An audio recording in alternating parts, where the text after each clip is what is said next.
Isang umaga, nagpapunta ng kilalang doktor na nagngangalang Noel Tan ang binatang CEO sa kanilang mansyon upang magpatingin dito.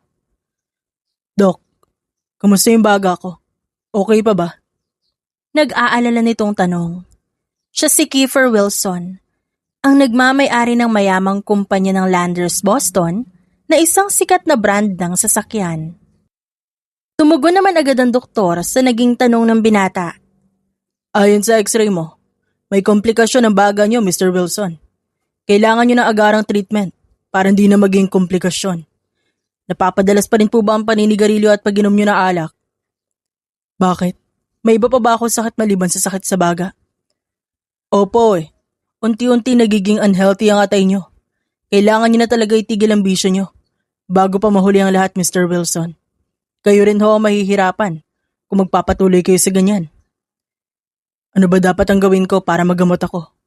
May mairerekomenda ka bang lunas para hindi na lumala yung sakit ko, Dok? Sa ngayon, bibigyan muna kita ng mga gamot at bitamina para maging malusog muli ang atay niyo. Salamat naman kung ganun. Napatingin na lamang sa kanyang relo si Kiefer at may naalala. Siya nga pala, may appointment pa akong dadaluhan ngayon. Maraming salamat sa inyo, Doc Tan. Sana po itago niyo lang po muna ang tungkol dito. Ayaw ko kasing malaman ni Mami ang tungkol sa sakit na nararamdaman ko Maaari ba, Doc? Ayaw ko mang gawin ay wala akong magagawa kundi gawin yung hinihiling mo sa akin. Sagot ng doktor. Nang matapos na magkausap ang doktor at ang binatang si Kiefer, agad niyang nilisan ang kwarto, ganun din ang doktor. Paglabas ng kwarto ni Kiefer, hindi niya inaasahang magagawi ang kanyang tingin sa silid-tanggapan kung saan naroon ang kanyang ina na may kausap na dalaga. Nang dahil sa kuryosidad, lumapit siya sa kinauupuan ng kanyang ina at nakita niya ang itsura ng dalaga na bago lang sa kanyang paningin, kaya agad siyang napatanong sa kanyang ina. Mami, sino yung babaeng yan? Bisita mo ba? Anak, sakto nga pala ang dating mo. Halika, may papakilala ako sa'yo. Ha? Para saan naman, Mami? Sino ba siya? Siya nga pala si Rachel Fistine. Siya ang magiging personal nurse mo. Ano? Teka. Ba't kailangan ko ng nurse? Wala naman akong sakit Hanggang ngayon pa rin ba? Itatago mo sa akin yung nararamdaman mo sa katawan mo, anak. Ilang years mo na namang ililihim yan, ha? Ano, Mami? Wala ho akong sakit. Kiefer, please. Please lang. Huwag ka na magsinungaling sa akin.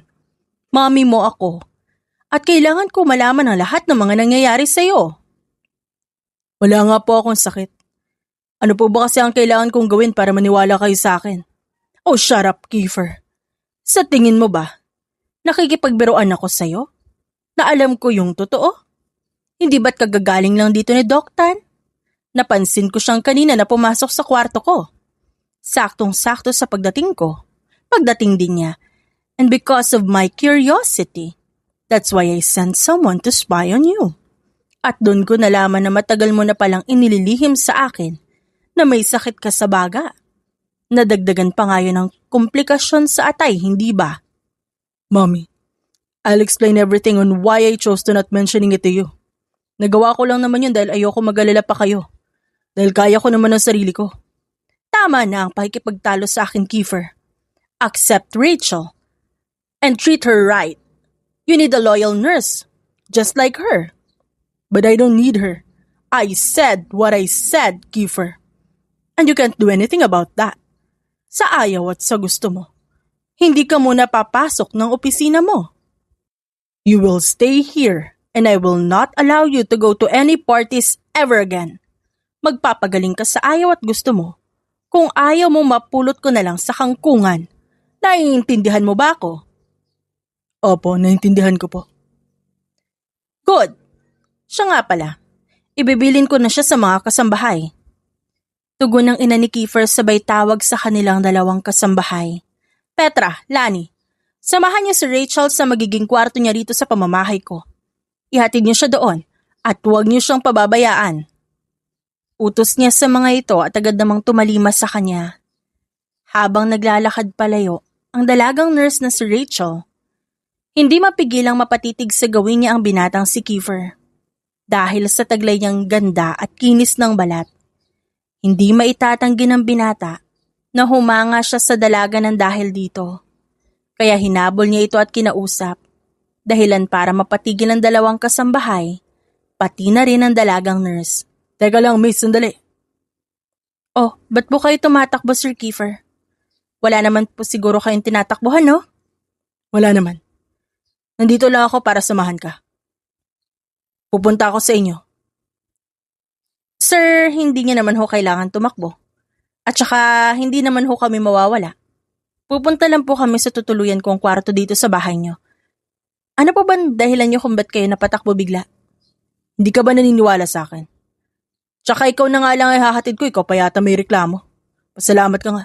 At sasamahan pa kita papunta sa tulugan mo.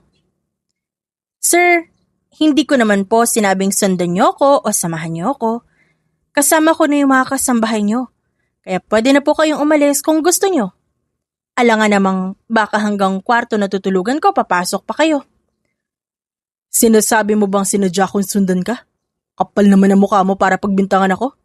Sa palagay ko nga, nagpapanggap ka lang na nurse para makapasok sa mansyon namin. Kapag tama ang hinala ko, malalagot ka sa akin. Ba't naman ako matatakot sa inyo? At paano ko naman kayo katatakutan, ha? Baka nga sa susunod, sa burol niyo na ako bibisita. Anong sabi mo? Hindi ba't may sakit kayo? Kaya kailangan ng nanay niyo na kunin ako. Ngayon, kung ayaw niyong gumaling habang maaga pa, hayaan niyo na lang na atakihin ka sa kaba, pati yung nanay mo, kapag sumumpong at lumalayang kalagayan mo. Lakas ng loob mo sabihan ako ng ganyang salita. Hindi ka ba natatakot sa kung anong kaya kong gawin sa'yo? Hindi, sir. Kayo ba? Hindi ba kayo takot na mamatay? Ano bang sinasabi mong babae ka? Hindi ako takot mamatay, no? Tsaka kahit kailan, hindi ko kinailangan na isang gaya mong bastos na nurse. Kaya ko ang sarili ko. Siya nga pala, sir. May binigay na po bang maintenance ang doktor nyo? Akin na po at nang malaman ko kung anong klaseng gamot ang iinumin nyo. Hindi mo na kailangan pa makita. Hindi ko rin ipapabasa sa yung diagnosis ko. Baka kahit ang x-ray results nyo, hindi nyo ipakita sa akin. Tama. Hindi. Hindi ko ilalabas yon. Lalo na sa gaya mong mataas ang tingin sa sarili. Balita ko kasi may iniinda ka raw na sakit sa baga at atay. Tama po ba? Chismosa ka rin pala. Sinabi yun ng nanay nyo kaya ako nalaman. At kahit kailan, hindi ako nagkaroon ng kahit anong interes sa impormasyon patungkol sa mga taong hindi ko naman kilala. Wala akong panahon para pagtuunan ng pansin ng mga bagay na hindi ko naman talaga hinangad na malaman. Dami mong sinasabi. Kung talagang isa kang nurse, patunayan mo nga. May ID naman ako, sir. Hindi naman ho kayo bulag para hindi nyo makita, di ba? Nakangising ani Rachel. Nasusundan pa sana ng sumbat ni Kiefer. Kung wala na po kayong sasabihin pang iba, maaari na po ba akong pumasok sa tutuluyan kong kwarto? Napabuntong hininga na lamang ang binata. Palalampasin ko ang panunumbat mo sa akin. Pero hindi pa ako natatapos sa'yo. Tandaan mo yan! Sigaw nitong si Kiefer sabay padabog na umalis. Eh di wow, sino naman kayang tinakot niya? Kala niya talaga uurungan ko siya. Naiiling na bulong ni Rachel sa sarili. Bago sila tuluyang naglakad, papunta ng kwarto kasama ang dalawang kasambahay.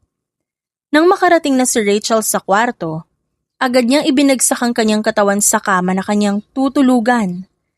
Nabalot ng katahimikan ng buong silid, na agad namang binasag na isang kasambahay. Binaling nito ang kanyang pansin kay Rachel. Naku, hayaan niyo na po si sir. Ganyan lang po talaga siya pero mabait naman po yan. Minsan talaga sinusumpong lang ng topak. Pagpasensyahan niyo na po kung gano'n ang inasal niya sa inyo. Ay nako ate, ipaubahin niya na sa kanyang pag-uugali ng amo niyo. Ako nang bahala sa ganong attitude niya. Siguraduhin kong hindi tatagal ang pag-uugali niyang yan sa akin. Naku ma'am, huwag kayong pasisiguro Mahirap kalaban niya si Sir Kiefer. Wala akong pakialam. Kung sino man ang natatakot sa kanya, ang sakin lang, sana man lang. Igalang niya ang pagiging tao ko habang nandirito ako sa teritoryo nila. Kung hindi niya kaya, pasensyahan kami. Kung ako lang, sanay na ako sa mga ganung pag-uugali. May mga nahawakan na akong pasyente na mas malala pa sa kalagayan niya. Kung matapang siya, mas mabuti nang ibaon na lang siya sa lupa, pati ang pag-uugali niya ng maaga. Dahil kahit na anong sabihin niya, hindi po pwede sa akin ng ganon. Kung ayaw ni Sir makinig sa mga sasabihin ko, edi bahala siya mamatay dyan. Nang dahil sa sinabi ni Rachel, nanlaki ang mga mata ng katulong sa gulat, dahilan kung paano siya sumagot. Makalipas ang ilang oras, dumating na rin ang tanghalian. Tinawag na ang lahat ng kasambahay, pati ang kanilang amo, pati na rin si Rachel para kumain. Sa kasamaang palad, nagkasabay sa may hagdan sina Kiefer at Rachel sa pagbaba. Kaya otomatikong nag-iba ang tono ng pananalita ni Kiefer sa kanyang nurse. Paunahin mo na ako, pwede ba? Mauna na kayo, sir. Baka kasi maunahan kayo ng langgam sa hapag, kawawa naman kayo. Ako ba talaga pinagtitripan mo, Rachel? Hindi ho. Bakit ko naman kayo pagtitripan, sir? Ay, teka sir. Punta na po kayo doon sa hapagkainan, baka mahuli kayo ng kuha ng ulam eh. Ang swerte ko naman kung ako pa'y mauuna, ang sarap pa naman ng ulam. Inihaw na sigarilyo, sorry, ang ibig ko pong sabihin, inihaw na manok. Masarap po yon, sige na po. Wala akong panahon sa mga kabalbalan mo. Napapailing na lamang si Kiefer bago siya tuluyang nagpunta sa harap ng mesa. Ang inis niya ay mas lalong nadagdagan nang tumapat sa kanya si Rachel. Hoy, sa kabila ka nalang umupo. Huwag na huwag kang tatapat sa akin ha. Sir, hindi ko naman kayo kakausapin habang kumakain tayo. Kaya huwag kayong mag-alala. Hindi ko kayo iinisin dahil nakaharap tayo sa grasya. Nakakabastos yun at bawal na bawal yun. Sa tono pa lang ng boses ni Rachel, talagang nang aasar na ito. Napansin naman ito agad ni Kiefer kaya nawalan na ng gana ang lalaki. Nakakabwisi talaga kapag may mga taong walang magawa sa buhay, kundi ang inisin ka. Makaalis na nga lang sa lecheng mansyon na to. Wala na nangyaring maganda dito. Sabi ni Kiefer na sinabayan niya ng pagdabog habang tumatayo siya mula sa kanyang kinauupuan. Aalis na sana siya nang bigla siyang pinigilan ng kanyang ina. Oh, saan ka na naman pupunta? Wala na kayong pakialam kung saan ako pupunta. Ang gusto ko lang, sa ngayon ay lumayo sa pamamahay na to dahil ayaw kong makita yung pagmumukha na babaeng dinala niyo dito. Ako'y wag na wag mong sinisigawan ng ganyan, Kiefer. Baka nakakalimutan mong anak pa rin kita at wala kang karapatang sigawan mo ko. Naintindihan mo ba? Tatalikuran na sana ni Kiefer ang kanyang ina nang bigla siyang harangan ni Rachel. Pati ang kanyang dinaraanan kaya mas lalo siyang nainis. Kung ayaw mong kumain, kakain ka pa rin kasama kami. Kami? Kasama ka ba? Oo. Sa ayaw at sa gusto mo, kakain ka ng kasama ako. Naiintindihan mo ba? Pinagsasabi mo? Naiintindihan mo ba, Sir Kiefer? Kapag hindi ka pa sumagot, hihilahin kita papunta sa harap ng lamesa sa ayaw at sa gusto mo. Kapag hindi ka sumanod, may parusa kang napakasarap na alak. Gusto mo ba yon? Alak? Sige, sige. Ano bang alak yan? Lason.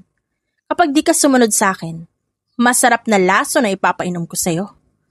Kung nakakaya mong bastusin ang magulang mo, ngayon nandito na ako, hindi mo na magagawa yon. At sino ka naman para pigilan ako sa gusto kong gawin? Lumayas ka nga dyan sa daraanan ko. Baka hindi kita matansya at masaktan kita na wala sa oras. Tabi! Hindi nga kasi pwede. Huwag nyo nang ipilit yung gusto nyo. Sabi ng daan eh. Sa pagsigaw ni Kiefer, sabay niyang hinawi na parang kortina si Rachel at napalakas ito. Nang dahil dito, nainis ng husto si Rachel sa binata. Sabi ng hindi pwede eh. Sigaw pabalik ni Rachel sabay tula kay Kiefer na halos mapaupo na. Alam ni Kiefer na matapang siya at siyang kinatatakutan ng lahat. Ngunit ngayon lamang siya nakaramdam ng takot sa isang babae. Oo na, ito na nga kakain na. Pwede ba umupo ka na rin doon? Kung ayaw mo kumain, huwag ka nang kumain. Di ka naman welcome. Wala naman akong pake. Kung sino ang gustong mag-welcome sa akin, sir. Ginagawa ko lang naman kung ano yung trabaho ko. Kung di kayo titino at magiging matigas ang ulo nyo, hindi naman ho po pwede yon. Kahit na anong sabihin nyo, si ma'am lang ang susundin ko. Hindi naman yata pwede yon. Kung sa ibang nurse, hindi pwede. Sa akin, okay na okay. Paano kayo gagaling kung di kayo magpapagaling, di ba? Huwag kang magdesisyon para sa akin. Hindi ikaw masusunod dito. Siya nga pala, mamaya aalis ako at wala kayong magagawa doon. Sasama ako. Hindi pwede. Ako lang ang aalis sa bahay na ito. Paano kung di ako pumayag na magstay rito? Hindi nga pwede. Hindi ka ba marunong umintindi? Marunong naman. Pero hindi ako papayag na umalis kayo nang hindi ako kasama. Baka kasi mamaya, magbisyo na naman kayo nang hindi alam ni ma'am. Ano naman kung mag-inom ako? Ano naman sa'yo kung manigarilyo at mababae ako? Nurse lang kita. At anak ako ng amo mo. Kaya wala kang karapatan. As long as I'm here, hindi ka makakatakas, sir. Nurse mo ko, pero ako rin ang nakatoka sa pagpapaalala sa iyong huwag gawin ang lahat ng pinagbabawal sa iyo ng doktor. Alam mo ba ang pinakaayaw ko sa lahat? Yung pinakikialaman ako sa lahat ng desisyon ko. Ngayon sa ayaw at gusto nyo aalis ako. Para rin to sa trabaho at para sa ikasasaya ko. Mas mabuti, sir, kumain ka po muna. Mamaya na lang kita kakausapin pagkatapos niyong uminom ng gamot.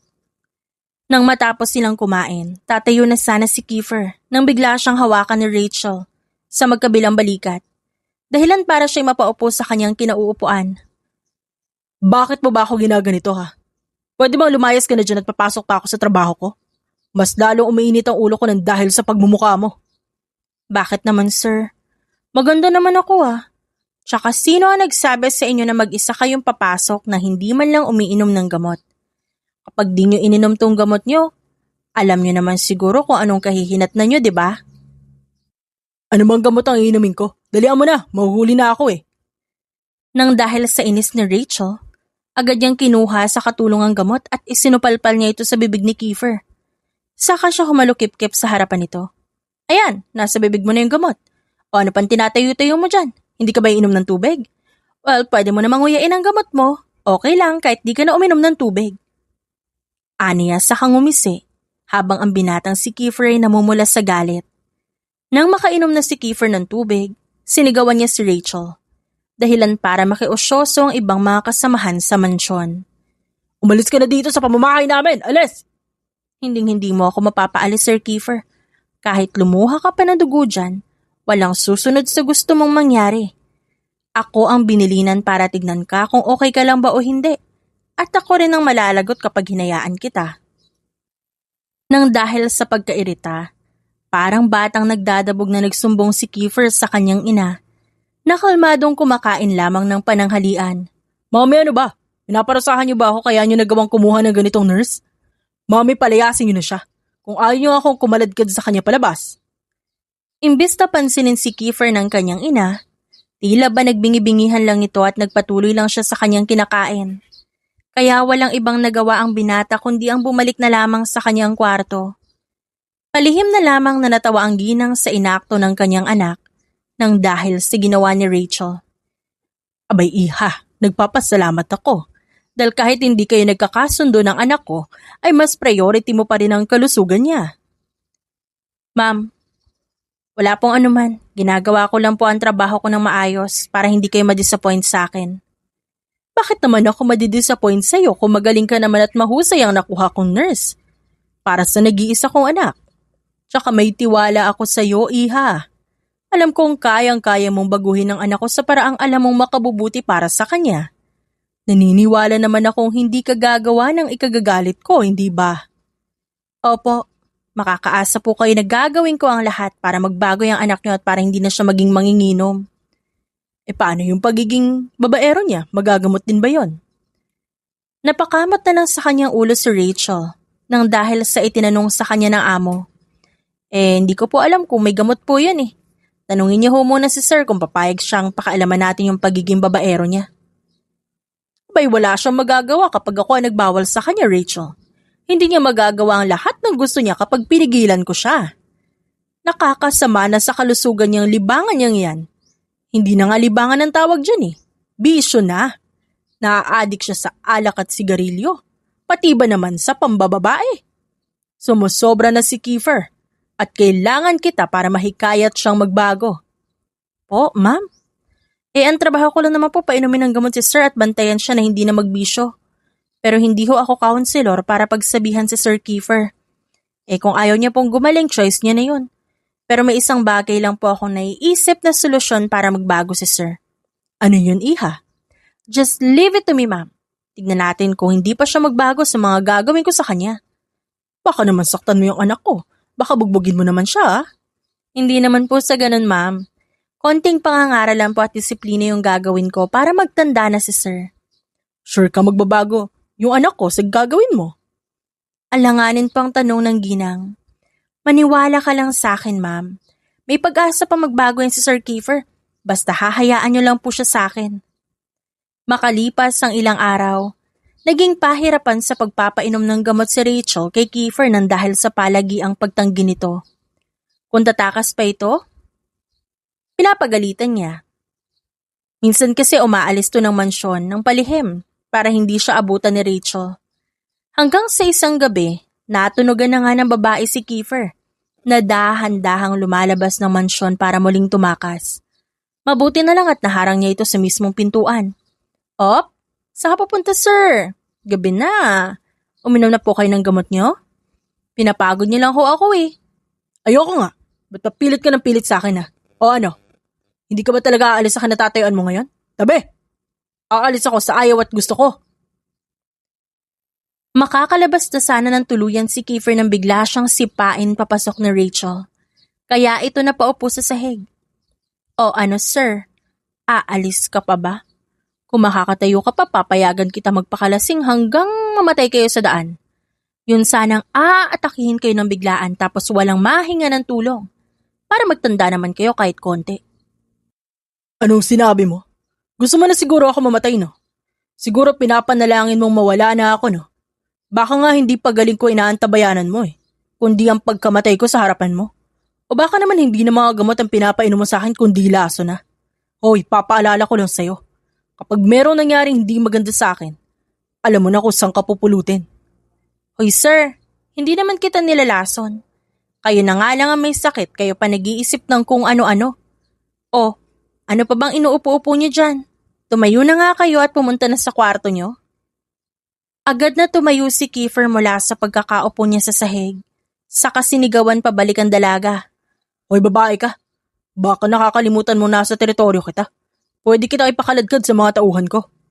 Ha? Ipapakaladkad niyo ako? Kahit magtawag kayo ng ilang guards niyo, hindi niyo magagawa ang gusto niyong palayasin ako Pinagkatiwala kayo sa akin ng magulang niyo. Kinuha ako kasi gusto nilang baguhin ang nakasanayan niyo. Ano naman ang babaguhin mo sa akin? Pananamit ko? Pag-iisip ko? Katawan ko? Lumang tugtugi na yan. Ang mabuti pa lumayas ka na dito at di kita kailangan. Hindi mo ako kailangan sa ngayon. Pero sa mga susunod na araw, talagang hahanap-hanapin mo ko. Sa tingin mo ba tatagal pa ang buhay mo kung hindi ka agad gagaling, sir? Ipapaalala ko lang sa inyo na hindi kayo doktor para malaman kung mabubuhay pa ba kayo sa mga susunod na buwan o taon. Ngayong may nurse na nasa tabi niyo, pinapalayas niyo naman. Kung ayaw niyo sa akin, naiintindihan ko po yon. Pero nagtatrabaho lang din naman ako. Ang gusto ko lang naman mailigtas pa ang buhay niyo. Naku, kung di lang kayo hot, hindi ko naaksayahin yung oras ko para lang alagaan kayo At nakuha mo pang pagnasahan ako Ha? Anong pinagsasabi niyo? Pinagnanasahan? Hindi ako ganong babae matino ako at alam ko kung hanggang saan lang ang trabaho ko. Kahit kailan hindi ko kayo pagnanasahan. Paano mo nasabing hot ako? Sir, may mga mata ho ako. Halata naman na makikita ko kung gaano kalaki ang pangangatawan niyo. Ano naman akala niyo sa akin, bulag? Nasabihan lang kayo ng hot, kala niyo naman pinagnanasahan na kayo. Ano ba yan? Tinatanggi mo pa. Aminin mo na kasing palihim kang nagkakagusto sa akin. Sir, kung magkakagusto man ako sa isang lalaki, ang gusto ko yung may respeto sa babae at hindi init ng katawan lang ang pinapairal. Pinapatamaan mo ba ako Wala naman akong sinabing ganun, sir. Pero kung natamaan kayo, hindi ko na po problema yon. Sus, ang dami niyong satsat. Pumunta na lang kayo sa kwarto niyo. Ako yung naiinis sa katigasan ng ulo niyo At sino naman may sabing susundin ko ang gaya mo? Hindi ka susunod sa gusto namin ng mga magulang mo o hindi ka na muli pang makakatayo. Mamili ka, sir. Okay lang naman kay ma'am na maging lumpo kayo para hindi na kayo makagala pa at makapag-inom ng alak. Hindi na kayo makakapunta ng bar at di na kayo makakapaghitit ng sigarilyo. Hindi na rin kayo makakatikim ng iba't ibang babae. Gusto mo ba nun? Oo, dapat ba matakot ako sa pinagsasabi mo? Dapat na ba kitang katakutan dahil malapit ka sa mami ko? Kahit anong gawin niyo, aalis pa rin ako. Aalis na sana muli si Kiefer nang bigla siyang itulak ni Rachel. kaya mas lalo siyang nanggalaitis sa galit. O yan na ba problema mo? Parahanin mo ako. Sabi ngang hindi pwede eh. Hindi ka ba nakakaintindi? Kapag lumabas pa kayo, hindi na talaga kayo makakalakad. Kahit kailan. Alam mo, masyado ka nagmamayabang eh. Ano ka? Nurse na may alam sa martial arts? Sa itsura mo pa nga lang. Hindi ka na mapagkakamalang isang professional nurse eh. Padaanin mo ako. Ano ba? Sabi ng padaanin ako eh. Hindi talaga kayo susunod sa akin ah. Sige, ito na ang para sa inyo. Talagang naiinis na at nauubos na ang pasensya ni Rachel sa anak ng kanyang amo. Kaya hindi niya napigilan pa ang kanyang sarili. At piningot ang binata sa isang tenga nito na siyang dahilan para sa pamimilipit nito sa kirot at sakit. At hindi pa doon nagtatapos. Habang pinipingot ni Rachel ang tenga ni Kiefer, hinihila niya ito papasok sa silid nito para hindi na makagala pa sa gabing yon. Nang makarating sila sa kwarto, binitawan na rin niya ang tenga ng binata.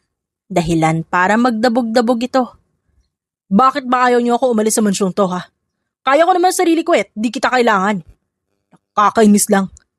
At gaya mo pa nakuha ni Mami, ang malas-malas na ng buhay ko simula nang dumating ka. Wow ako pa talaga nagdala ng kamalasan sa buhay mo. Dati ka namang malas. Anong sabi mo? Hindi ba nagkaroon ka ng sakit dahil sa kayabangan mo? Nagpakalulong ka sa bisyo kasi sa tingin mo nakakaangas yon. Tanga ka ba, sir? Ikaw ang gumagawa ng kamalasan sa buhay mo. Kung swerte ka talaga, hindi ka magkakaroon ng kahit na anong sakit. Kahit lumakla ka pa ng 50 bote ng alak, idadamay mo pa ako. Kahit na hindi naman ako ang nagtutulak sa'yo para magpakasasa ka dyan sa alak. Lalong-lalo na sa paghihitit mo ng sigarilyo. Ang dami mong sinasabi. Lumayas ka na nga dito, naiirita ako sa pagmumukha mo. Sus, titig na titig ka nga habang sinisermonan kita eh. Huwag mo nang i-deny, sir. Alam ko naman na maganda ako. Hindi ang pangit-pangit mo. Mukha kang alimango.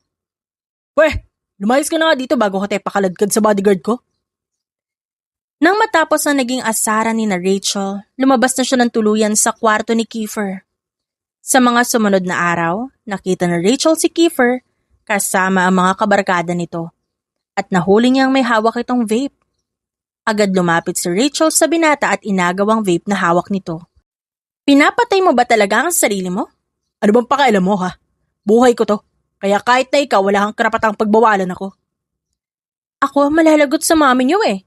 Sabi ko na kasing itigil niyo na yung bisyo niyo, ayaw niyo pa rin makinig. Ano bang problema niyo? At ayaw niyong bitawan yung mga nakasanayan yung bisyo. Kapag ako talaga nainis sa'yo, malalagot ka sa akin. Lakas na loob mo para pagbantaan ako ha. Sinisiguro kasi magdurusa ka kapag sinubukan mo pa akong kalabanin. Nakikita mo naman siguro itong mga kasama ko, di ba? Of course. Hindi ho ako bulag para hindi ko sila makita. Ang sa akin lang naman, umuwi ka na at magpahinga. Magpapahinga lang ako kapag nakaalis ka na sa mansyon. Hanggang ngayon, hindi mo pa rin ba tanggap bilang personal nurse mo ako, sir? Talaga ba? Sir, ilang linggo na lang. 2 buwan ko na dito. Hindi niyo pa rin ba tanggap na ako yung mag-aalaga sa inyo hanggang tuluyan kayong gumaling? Ayoko sa'yo, pwede ba? Lubayan mo na ako. Ang palayuin ako'y malaking pagkakamali at alam niyo yan. Kapag nalaman ni mamang lahat ng pinaggagawa niyo, ubos ang pangbisyo niyo.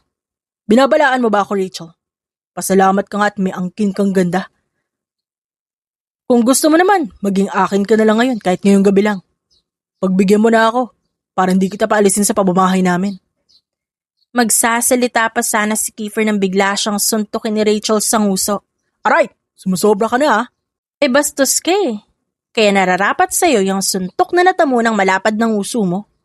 Hindi mo man lang ako ginalang sa ibang tao, punyeta ka. Ikaw na babae ka, napipiko na ako sa'yo.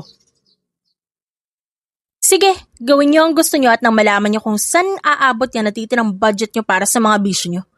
Sisiguraduhin kong makakarating to sa mami mo. Huwag kang mangahas sa pakialaman ng buhay ko. Lalong-lalo na ang mga pera ko.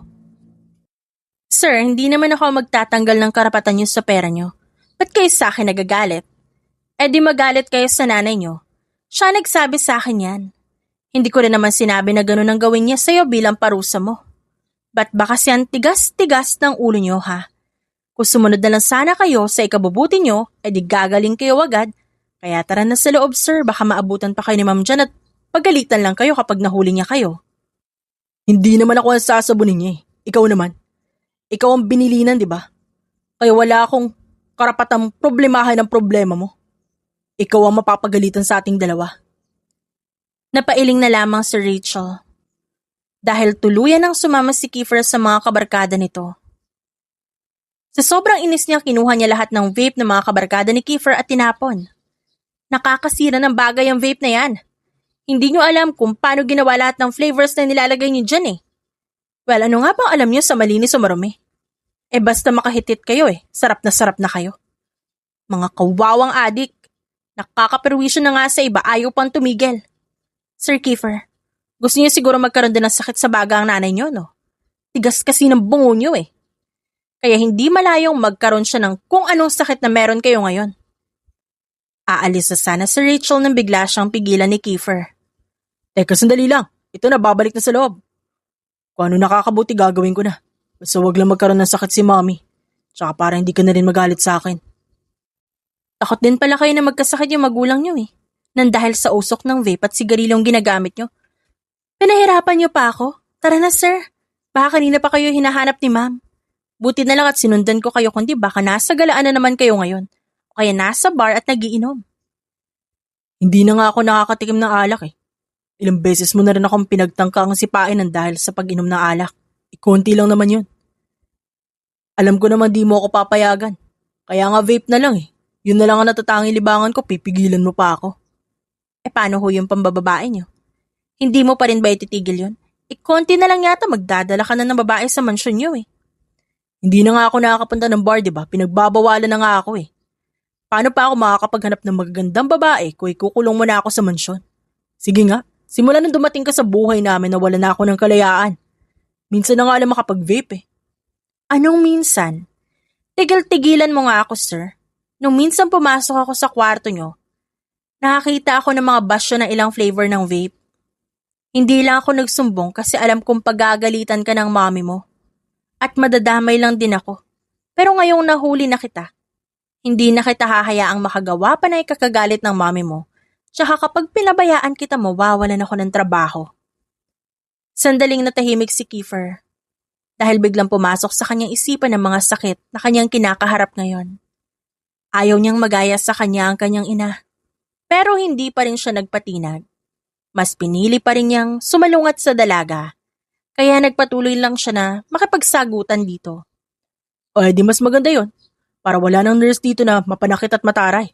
Wala na ring masungit na tulad mo. So gusto mo ako mawala ng trabaho para maging malaya ka na? Oo naman.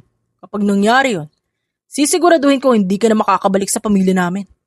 Hindi na ako papayag na humadlang ka sa mga bagay na gusto ko. Sorry ka. Nandito pa rin ako. Hanggat nandito ako, hindi ka pwedeng pumunta ng bar. Hindi ka pwedeng manigarilyo o mag-vape. At higit sa lahat, bawal na bawal kang mag-inom. Oo na, bawal na sa akin yung mga yan. Pero hindi naman ako mabibigyan niya ng kasiyahan Hindi ako liligaya sa pagpapagaling ko. Nang dahil sa pagsigaw ni Kiefer, nakaramdam ang kanyang kabarkada ng hindi maganda. Kaya nagpaalam na lang ang mga ito. Nang makaalis na ang kabarkada ni Kiefer, muling napunta ang atensyon niya kay Rachel na hindi pa rin umaalis sa kanyang harapan. Sir, sasama na po ba kayong uuwi ngayon o magsistay pa po kayo dito? Ito na nga uuwi na ako. Papasok na lang ako ng trabaho bukas. Kung gusto mo, sumama ka para masiguro mong office lang talaga ang pupuntahan ko. Siya nga pala kanina. Sorry sa inasal ko.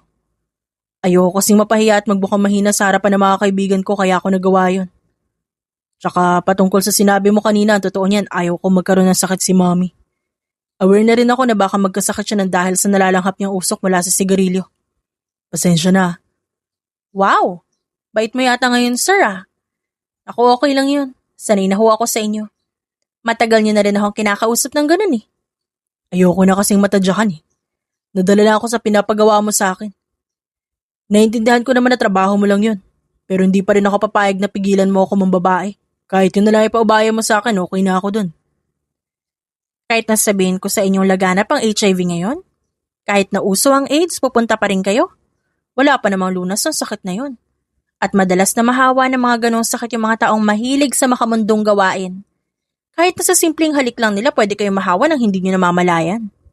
Hindi naman siguro ako mamamatay doon. Hindi naman agad-agad, sir. Pahihirapan lang naman kayo ng katawan nyo bago kayo mamatay. Kung gusto nyo pong mawala agad sa mundo, hindi ko kayo pipigilang mambabae. Kahit 10 pang dalhin nyo sa bahay ng sabay-sabay, okay lang. Hindi naman po ako magkakasakit at mamamatay. Kayo naman. Ano sir, kakayanin pa kaya ng katawan nyo kapag naging labis-labis at grabe na yung sakit ng katawan nyo? Kaya nyo naman siguro yun. Ayaw nyo nga pinagbabawalan kayo di ba? Hindi alam ni Kiefer kung ano ang kanyang isasagot sa babae. Hindi niya na rin alam kung bakit pero tawang-tawa siya sa pinagsasasabi nito sa kanya. Kung patungkol sa pagiging babaero ko, wala pa naman ako na ikakama sa kanila.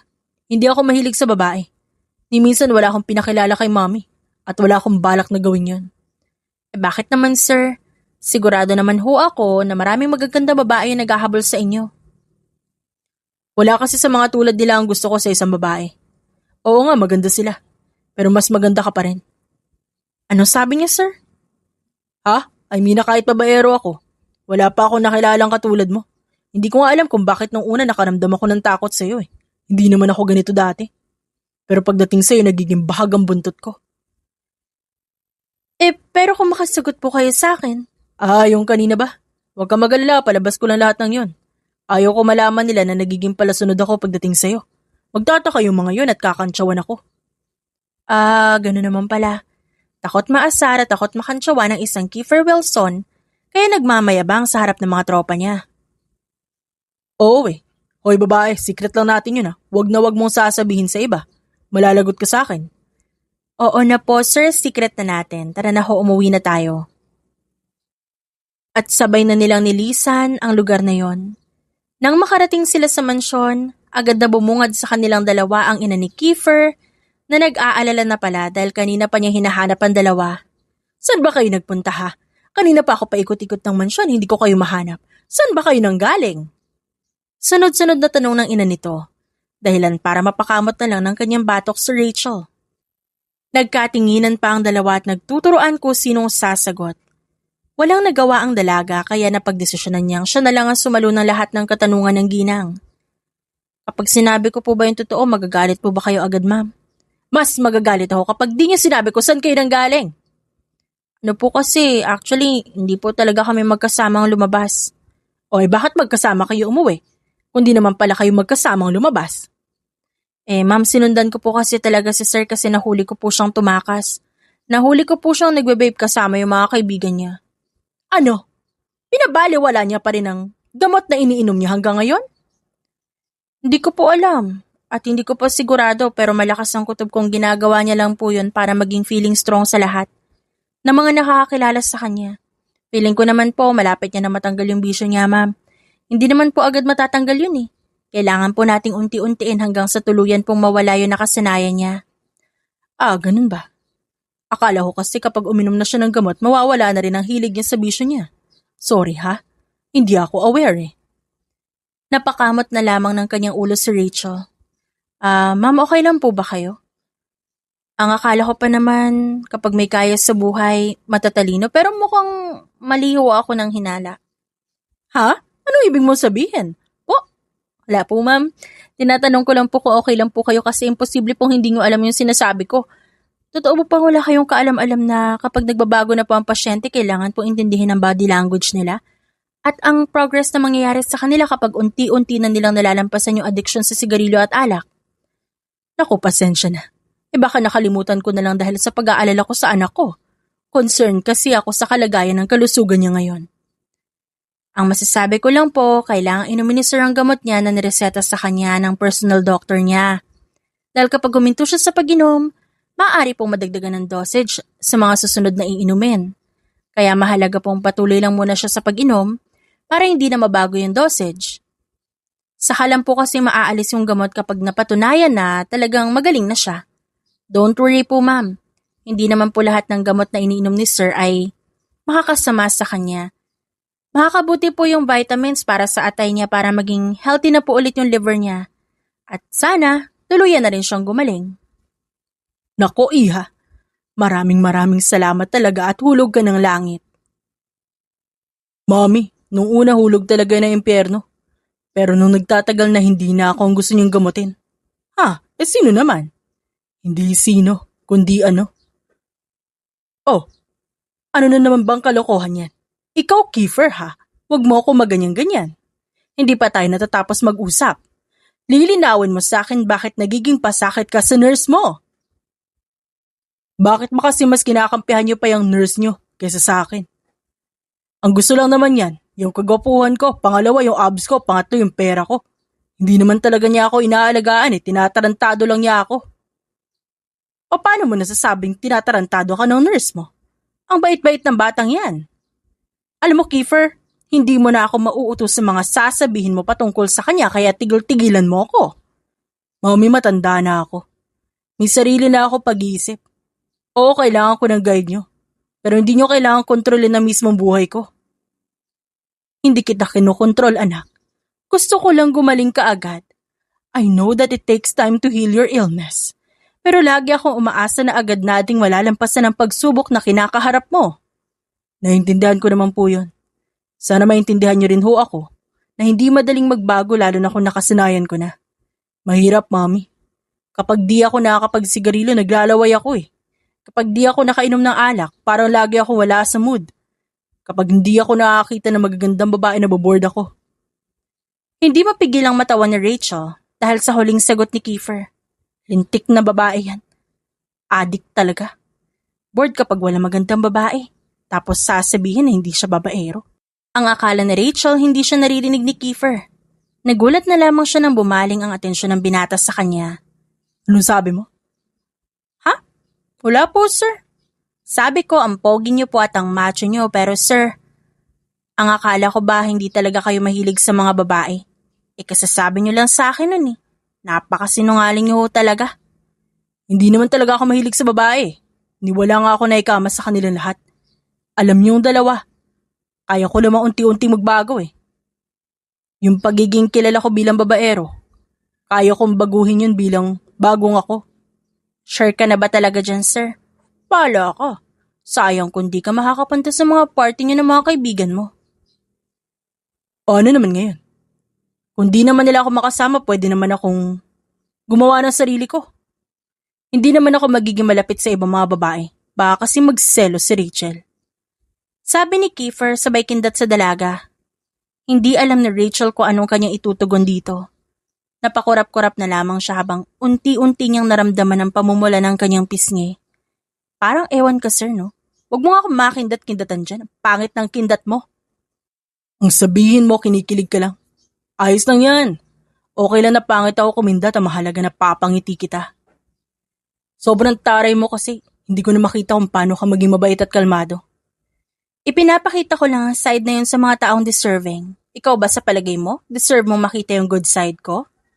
Aba, oo naman. Mas gusto ko pa makita yun kaysa makita yung pag-uugali mong kinaiinisan ko na sobra-sobra. Sir, alam niyo, matulog na lang kayo. Antok lang yan. At kung ano-ano pa ang kanilang pinag-usapan, nagpatuloy pa yon hanggang sa napagdesisyon na nilang matulog na. Isang umaga, nadat na ni Kiefer si Rachel sa sala na nakaupo sa sofa habang nagmumuni-muni.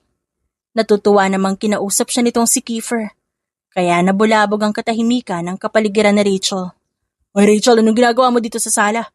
Parang sobrang tahimik mo ngayon. May problema ka ba? Wala naman, pinagmamasan ko lang tong mansyon nyo. Baka kasi last ko na itong pagmumuni-muni na dito sa loob eh. Bakit naman? Bakit last na? Huwag mo sabihin ikaw na may malalang sakit at may taning na ang buhay mo. Grabe ka naman, sir. Hindi naman ho sa ganon. Baka kasi last na araw ko na to kasi ilang buwan na lang matatapos ko na yung kontrata ko bilang personal nurse mo. Ibig sabihin ba nun sa susunod na buwan iba na magiging nurse ko?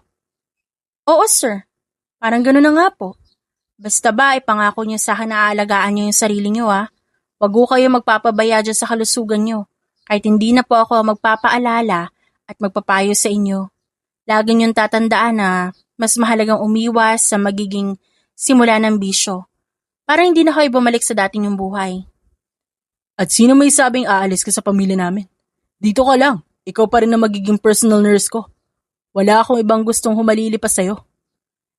Sir, patapos na nga po yung kontrata ko. Lilipat na po ako sa pinanggalingan kong ospital. Hindi pwede. Ayoko. Ayokong may ibang magtaray sa akin kundi ikaw lang. Kung patapos na yung kontrata mo, ipaparenew natin. Manatili ka lang dito. Rachel, nasanay na ako sa'yo eh. At hindi na ako papayag na basta-basta ka nalang umalis. Huwag niyo nang i-renew, sir. Namimiss ko na yung mga katrabaho ko sa ospital na pinanggalingan ko. Thank you na lang po for letting me to stay here for a while. Ngayong gagaling na kayo, kailangan ko na magpaalam. Tsaka, kailangan ko rin maghanda sa pag-alis ko kasi sir, masyado na po tayong napapalapit sa isa't isa. At natatakot ako na baka mas lumalim pa yung relasyon natin.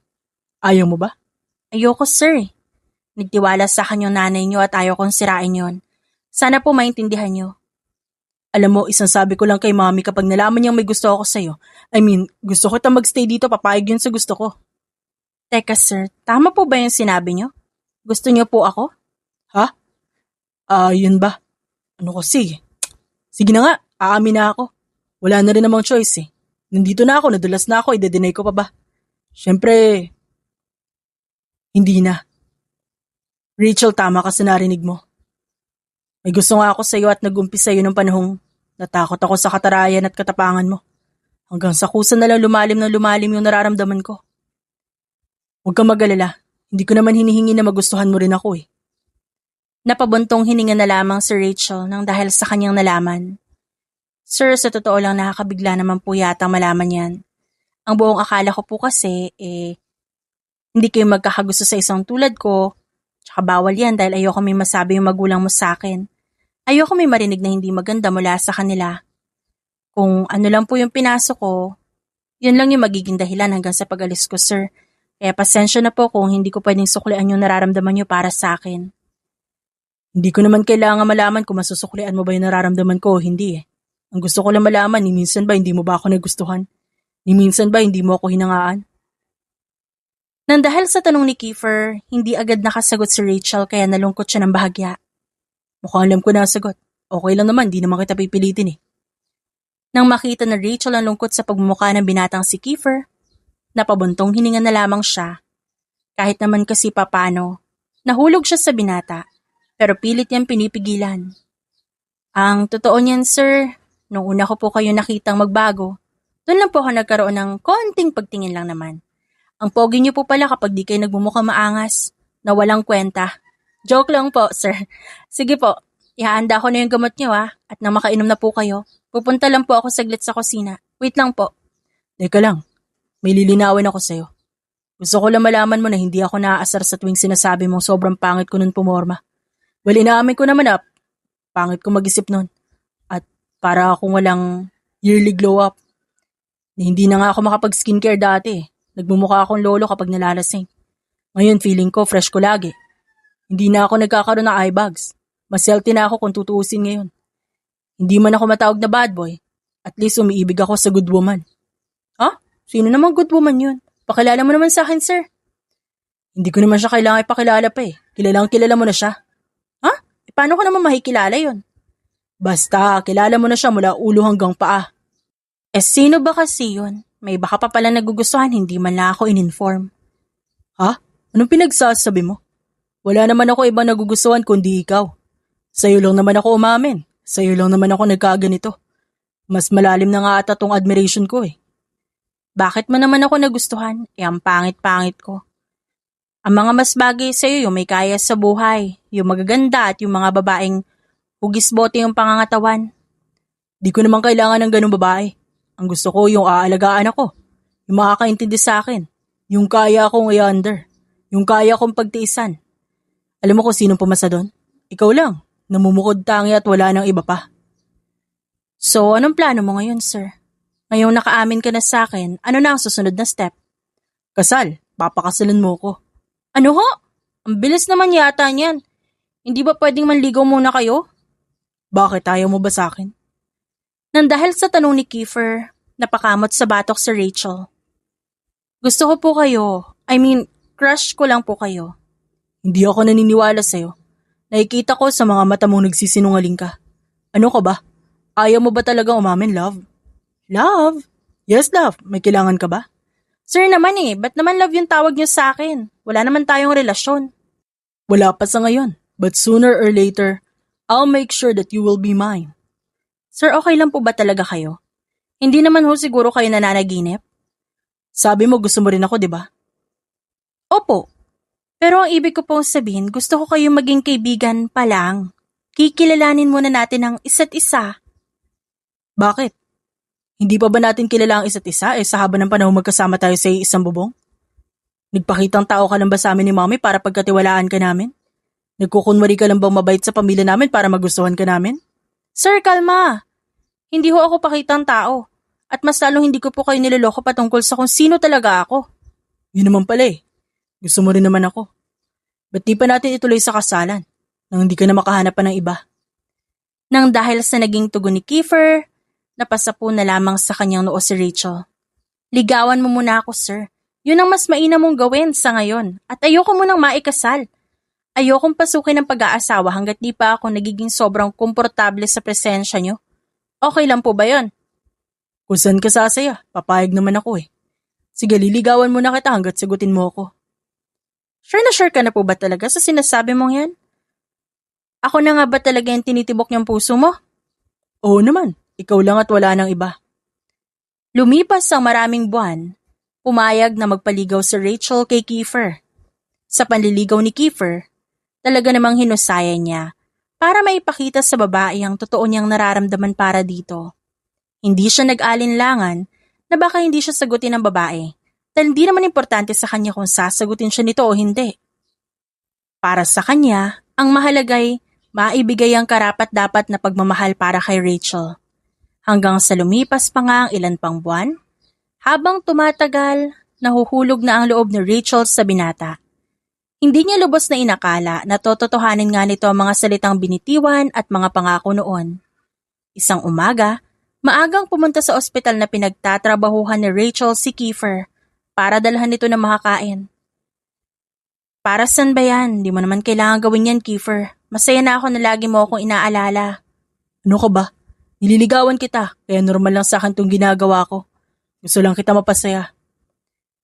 Ayaw ko isipin mo na ginagawa ko lang to dahil gusto ko sagutin mo ako. Ginagawa ko to dahil mahal kita. Hindi ba pwedeng ispoil ang minamahal ko? Wala akong sinabi na hindi pwede. Hindi lang kasi ako sanay na may gumaganito kaya naninibago pa rin ako tuwing pinagsisilbihan mo ko. O kaya naman kapag binibili mo yung mga bagay na alam mong matagal ko nang gustong mabili. Okay lang naman sa akin lahat Sabi ko naman sa'yo para sa ikasasaya mo. Ibibigay ko lahat para mapasaya kita. Salamat ha. Salamat para saan? Sa lahat-lahat.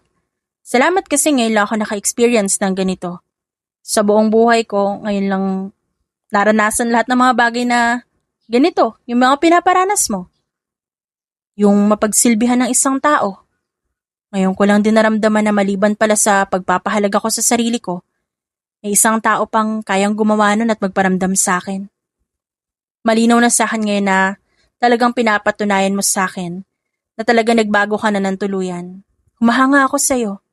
O ano, kamusta ka na nga pala? Magaling na ako. Gumaling ako ng dahil sa pag-aalaga mo at magpapangaral mo sa akin. Pinagtiisan mo yung pangit na ugali ko kaya nga laki ng pasasalamat ko na dumating ka sa buhay ko Siyempre naman trabaho ko yun bilang nurse mo.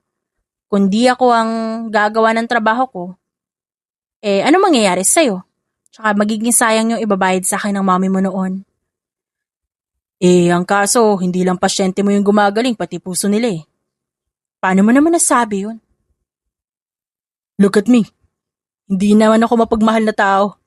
Pero nabago mo yung pananaw ko sa buhay ko. Nang dahil sa mga pangaral mo at pagtuturo mo ng leksyon, natutunan ko magbago. Bigla na lang ako nakakaramdam ng hiya sa tuwing may ginagawa ka mga bagay na alam ko ay katutuwa ko. Hiya nga ba o kilig? Alam mo, hindi naman masamang kiligin, lalo na kung ako yung dahilan. Ayan ka na naman may kayabangan ka din. Oo na, kinikilig na ako, masaya ka na? Aba syempre. Sino ba naman na malulungkot kapag nalaman nila na nahuhulog na ng tuluyan yung minamahal nila sa kanila? Pero walang halong biro. Mahal din kita at minamahal pa kita sa paraang alam ko magiging masaya ka habang nasa piling ko. Kapag sinagot na kita, magbabago ka na ba na tuluyan? Alin naman ang babaguhin ko? Alam mo, wala na ako kailangan pang baguhin. Pero kung may ayaw ka sa akin na ipinapakita ko, sabihin mo lang. Wala ka nang dapat pambaguhin. You don't need to do that just because you love me. Hindi ko naman gagawin yun dahil lang sa mahal kita eh. You deserve the best version of myself. Magbabago ako para sa sarili ko. Hindi ko pa lulubusin. Kailangan kong gawin to para naman sagutin mo na ako ng tuluyan. Kung sagutin na kaya kita ngayon, uumpisahan mo na ba yung sinasabi mo? Well, hindi mo naman kailangan magbago dahil tatanggapin kita kung sino ka man ngayon. You don't need to change everything from who you really are. Okay na sa akin yung pag-iwas mo sa mga bisyo mo noon. Masayang masaya na ako dahil talagang gumagaling ka sa nakasanayan mo. Kung ayaw mo mamatay na maaga, pwede mo na may pagpatuloy yung routine mo dati. Pero, nakikita ko nag-enjoy ka naman sa pagbabago mo and I'm so proud of you. Basta ba, kailangan mo asikasuhin yung kalusugan mo ha? Nagkakaintindihan ba tayo? Opo naman, Miss Nurse. Huwag kang mag-alala. Pinangako ko naman sa'yo noon na hindi na ako babalik sa mga bisyo ko. Hindi mo ba naaalala yon? Naku, hindi na eh. Kailan mo nga sinabi yon? Aba, malay ko ba na nasabi mo na pala sa akin yan? Isa hindi ko maalala. Sana all na lang talaga matalino at may photographic memory. Pero walang halong biro. Kahit na maging tayo pa ngayon, hindi na ako babalik sa dating ako. At hindi mapigilang mapangiti ni Rachel dahil sa mga sinabi ni Kiefer sa kanya. Kaya ako nagpapasalamat sa Diyos dahil natuto ko na makinig. At saka yung dating puno ng stress yung bawat araw ko, nagkaroon ng saya ng ligawan mo ko. Sa tingin ko sapat na yun para masabi kong karapat-dapat ka para maging boyfriend ko. Nanlaki ang mga mata ni Kiefer dahil sa kanyang narinig. Ha? Totoo ba yung narinig ko? Sampalin mo nga ako at baka nananaginip lang ako. Natawa na lamang si Rachel na sinundan ng malakas na sampal sa kanang pisngi ni Kiefer na ikinagulat ng binata at ikinakinis din. Ba't mo naman tinutuo? Ang sakit Sabi mo sumunod lang naman ako. Masyado ka namang masunurin, love. Hindi ba pwedeng nagbibiro lang ako? Ay naku naman talaga Di sorry kung napalakas yung sampal ko. Gusto ko lang din kasi malaman kung nananaginip lang din ako.